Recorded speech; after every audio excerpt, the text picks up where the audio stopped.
Actividad que está prevista a propósito de estos 40 años de democracia, discapacidad, dictadura y derechos es el eje, es un ciclo que está organizado por Claxo, del que participa también nuestra universidad, en este caso a través de uno de sus docentes, y está en línea justamente para charlar un ratito Pablo Bain, que es docente investigador de la Facultad de Humanidades y Ciencias Sociales, y en este caso es parte de los que va a estar charlando y va a ser parte de este ciclo. Pablo, muy buenas tardes, ¿cómo estás? Alicia Rivas te saluda. Hola Alicia, ¿cómo estás? Muy bien, yo. Gracias por atendernos. Ayer estuvimos haciendo el intento de charlar con Pablo, pero... unos malabarismos, pero sí. no hubo caso. Pero bueno, ahora sí. Pablo, contanos un poco de este ciclo y de lo que implica también pensar los hitos, si se quiere, dentro de estos 40 años de democracia a la hora de pensar en la ampliación de derechos y ahí pensar la discapacidad también, ¿no? Uh-huh. Bueno, mira, en términos generales lo que quisimos hacer fue justamente poner en valor de algún modo cómo fueron todos los procesos que tuvieron que ver con el tratamiento de las personas con discapacidad a lo largo de estos 40 años de democracia. Uh-huh. En realidad vamos a empezar un poquito antes para comprender qué pasó también durante la época de la dictadura y después la transición hasta nuestros días. Uh-huh. La idea, Claxo es una organización, como bien sabés, que reúne no solo académicos de las ciencias sociales de toda América Latina, sino también colectivos que se ocupan de diversas cuestiones que tienen que ver con los derechos, con la educación, con las migraciones, por ejemplo, ¿no? Y cada uno, y al interior de Claxo existen grupos de trabajo. Esos grupos de trabajo, bueno, nosotros los que organizamos este ciclo integramos el grupo de trabajo llamado Estudios Críticos en Discapacidad. Uh-huh.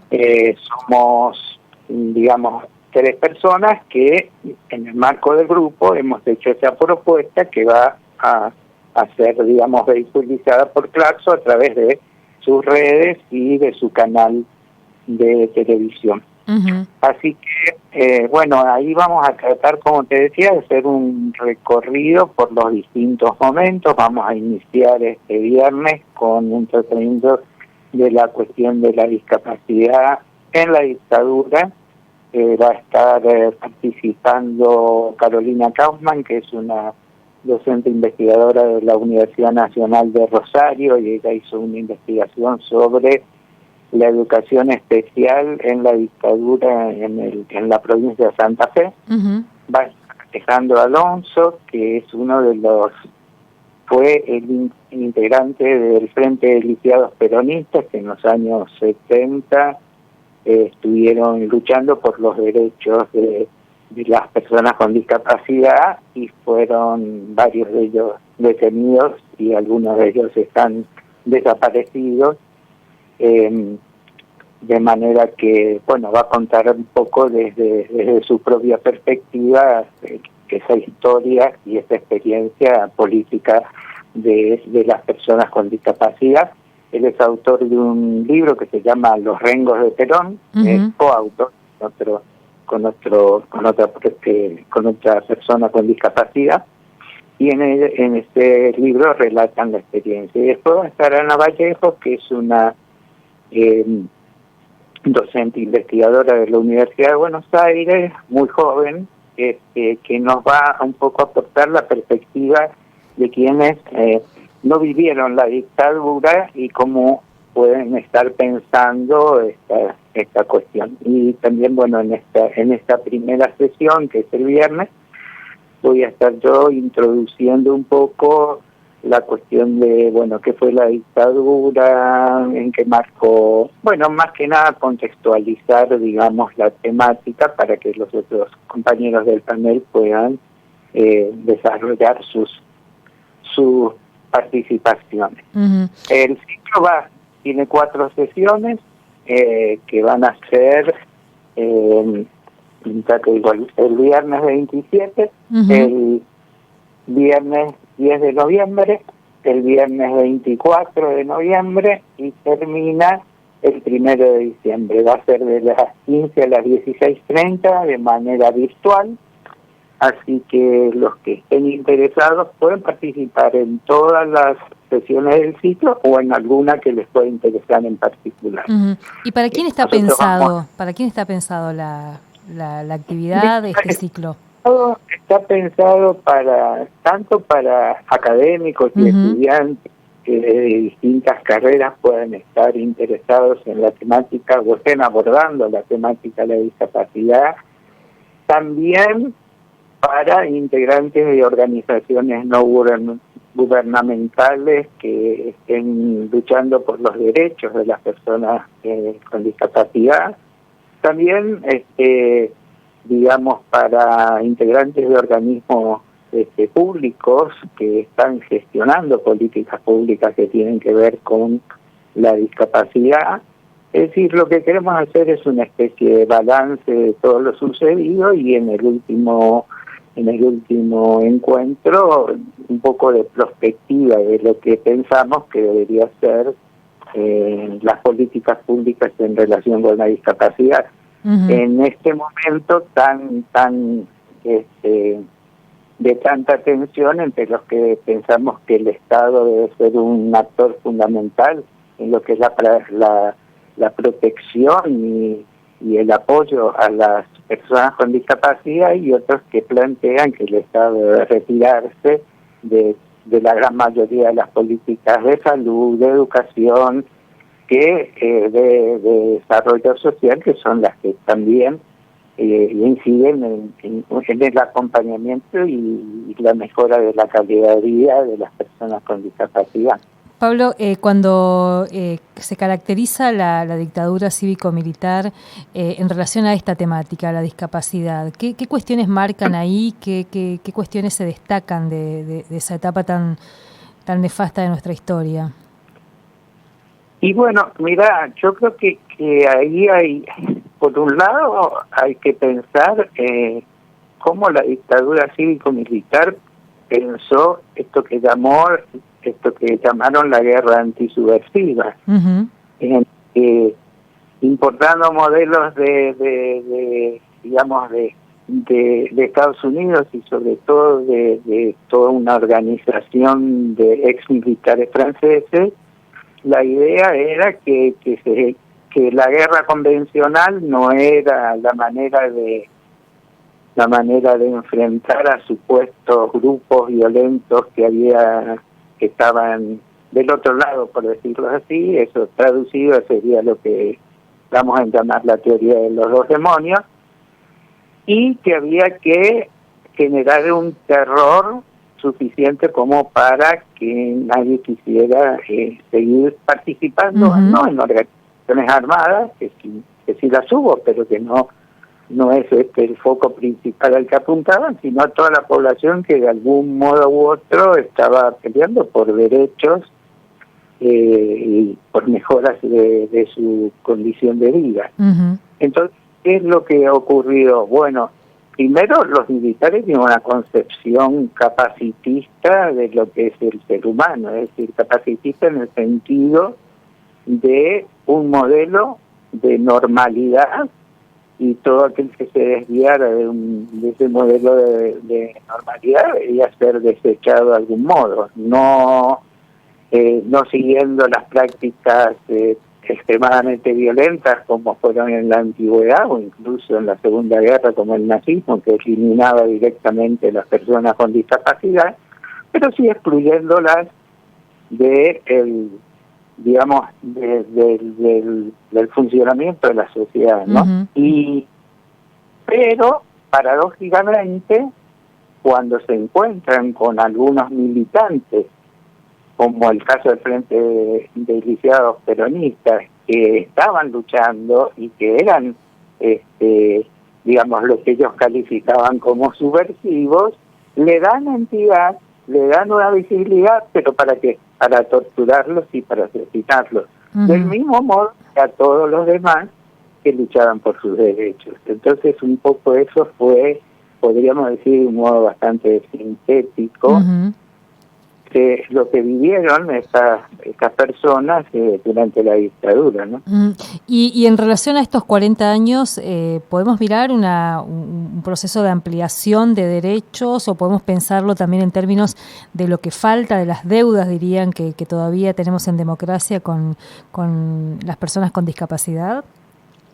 Sí, sin duda en estos 40 años a nivel mundial y con el impacto en la Argentina se ha mejorado notablemente en todo lo que es apoyos, en todo lo que es acompañamiento, en todo lo que es facilitar la vida de las personas con discapacidad. Bueno, se desarrolló la Convención Internacional de los Derechos de las Personas con Discapacidad, y todos los países miembros de Naciones Unidas adhirieron a esa convención y por lo tanto en teoría están obligados a cumplir a considerar que bueno, las personas con discapacidad tienen derechos que deben ser satisfechos básicamente por el Estado, aunque no exclusivamente.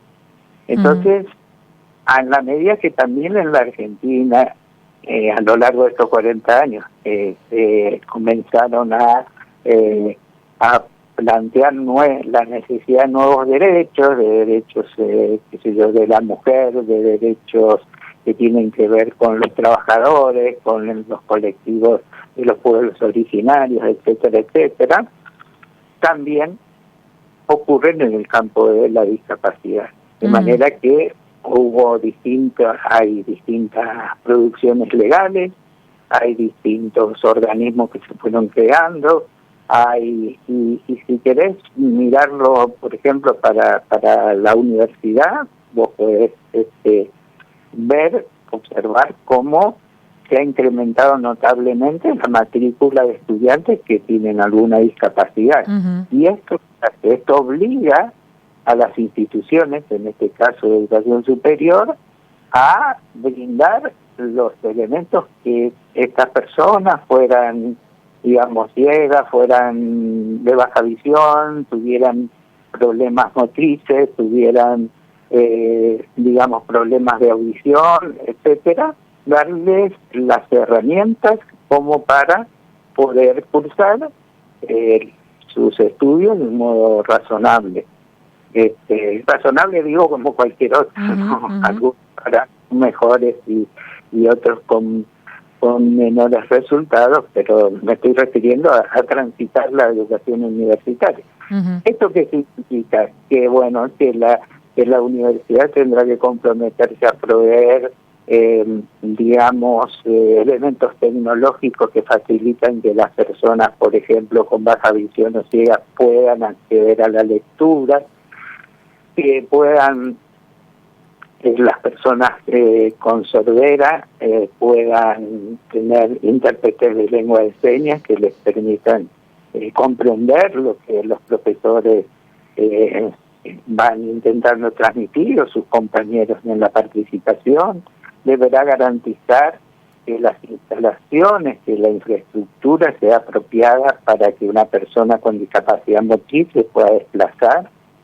En fin, y así lo mismo en lo que es el diseño urbano de las ciudades, y así lo mismo en las escuelas, y así lo mismo tendrá que tenerse en cuenta en el transporte. Y como te vas dando cuenta, algunas de estas cosas se ha podido avanzar y en otras absolutamente. Entonces, digamos, la lucha continúa, por decirlo de alguna manera, y para no solamente, digamos, haber conquistado derechos en términos de normativas, sino para que se haga realidad muchas de las cosas que en esas normativas se dicen, pero no se logran cumplir. Pensaba un poco en este contexto de campaña electoral donde estamos escuchando discursos que son antiderechos, digamos, ¿no? Y que también de alguna manera ponen en riesgo cuestiones tan básicas como la posibilidad de exigirle al Estado que garantice esos derechos, ¿no? Y cuando hablamos de colectivos de personas con discapacidad, ahí tal vez uno pueda dimensionar lo que significaría eso, ¿no? Que no hubiera salud pública, que no hubiera un Estado presente, entre comillas, con todas las falencias que hay, haciéndose cargo de algunos derechos.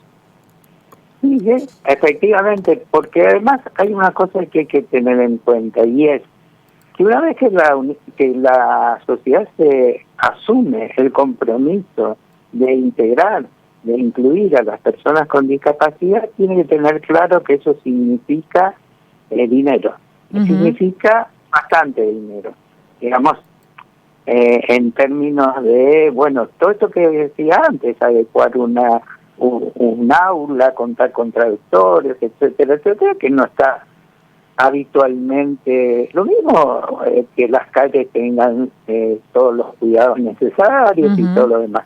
Entonces, ¿quién se va a hacer cargo de ese financiamiento si no es el Estado?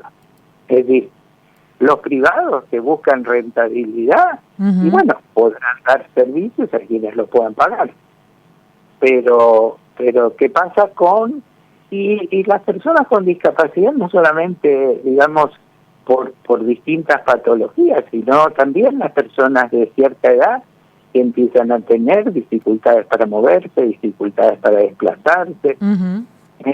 Todas esas cosas, aunque quizás me estoy yendo un poco del campo específico de la discapacidad, son cosas que si no las arregla y no contribuye el Estado a poder solucionarlas, no, cuando el Estado se retira, ¿quiénes son los que se perjudican? Y los que menos recursos tienen.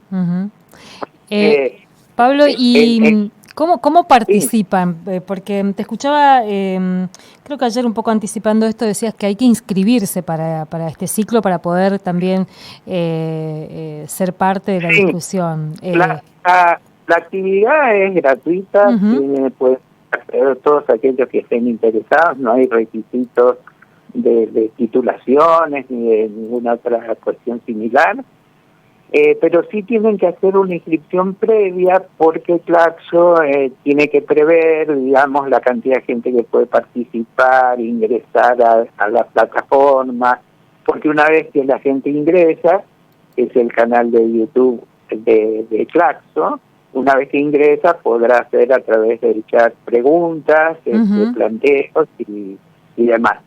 Yo te voy a dar una forma que creo que es la más fácil de poder acceder para que los oyentes no tengan que estar pensando en esos largos números y cosas que tienen los links, que es lo siguiente. Como el Instituto de Estudios Sociales y Humanos de CONICET, al cual pertenecemos dos de los organizadores, colabora con el desarrollo de esta actividad, colabora poniendo sus redes y sus investigadores,